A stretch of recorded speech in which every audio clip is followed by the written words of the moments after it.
Hi everyone, this is Yemi Adelekan from PurposefulMe.co.uk. This morning, as I walked out of the house to go to the gym, I noticed the tiny little buds that are just starting to come out on some of my plants.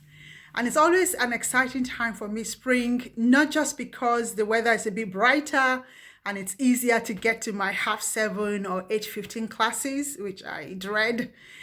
But just because it's spring that heralds new life, exciting colors, and it's just really a great time for me.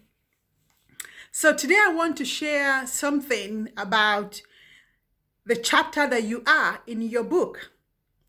And this is prompted by those little plants.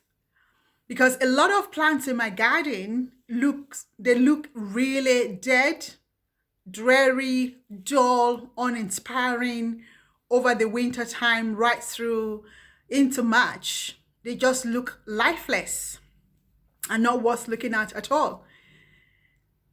But then as spring starts to approach, I start to see these little plants bud. I remember one year my gardener I pointed out a really dry hydrangea plant to him. And he said he was going to cut it right back and just leave it for another year. I was expecting him to just uproot it, get rid of it, and bring something that's alive and bright and glowing. But as soon as spring and summer came, this hydrangea came back to life. So what if my gardener had allowed me to make that decision to remove that tree based on the phase of life that plant was in that moment? And that's what I mean by, what chapter are you in your book? Because life is made up of many chapters. If we see our life like a book, it's made up of many chapters. In the same way that if you watch a movie, there are several scenes in that movie. Imagine if you watched a scene that wasn't inspiring or exciting, you could discount an entire movie that could actually be an Oscar-winning movie. In the same way, you can read just the best part of a book and decide to buy the entire book, thinking that everything is like that little clip that you read. So what am I saying? Those analogies are like life. What stage of life are you in? Are you in the budding stage? Are you in that stage that just looks dry, with no life, that looks dreary, that looks unexciting? And do you feel like giving up just because that is the phase you're in? If so, I want to encourage you to see the phase you're in right now as just a chapter in your book. In other words, the story will still and can still change. The next chapter can be better if you don't give up. Our lives are more than the snapshots of the events that happen to us or the things that people see in us. Somebody may see us on our worst day, maybe a day that things haven't gone to plan, and they could look at us in that moment and judge who we are. And we also do it to others. We could catch a frazzled mom at the time where we think, oh, she must be a poor parent. But she could be one of the best parents that we could ever see. Why? We're judging because of a snapshot moment. So what does this mean for me and you? What does it mean for us? For me, I want to bring up maybe just 4 points. The first one is, don't give up on yourself.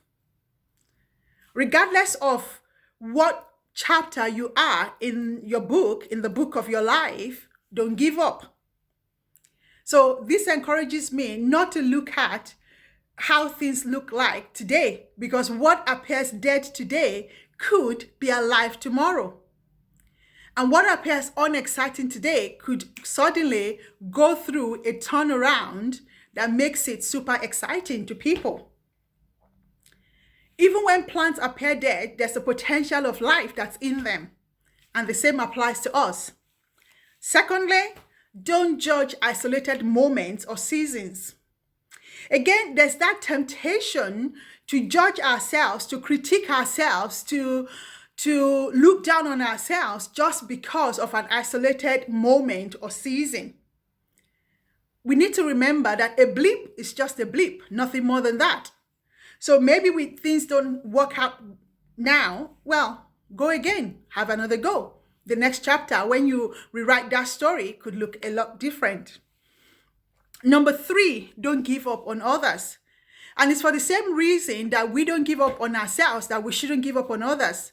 Because again, we could be catching them in a chapter in their book that's not the most exciting chapter. We could be catching them in a bad moment, in a bad season, in a bad situation, in a bad relationship. We could be catching them in a bad task or a bad presentation, and we use that to judge them. And that would be so unfair.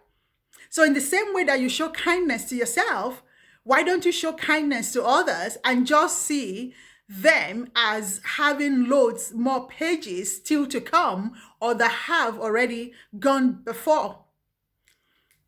And then finally, don't be envious or jealous of any other person. Because quite often, we could end up being jealous of somebody because we caught them in a season or at a stage in their life that is their own good season or their own good stage. What do I mean by that? Sometimes we don't know what people have been through. We don't know the journeys they've been on. We don't know what they've accomplished or what they've suffered. But then we come into their lives just as they're getting a break. And then we envy them and we wish we had their lives. But really?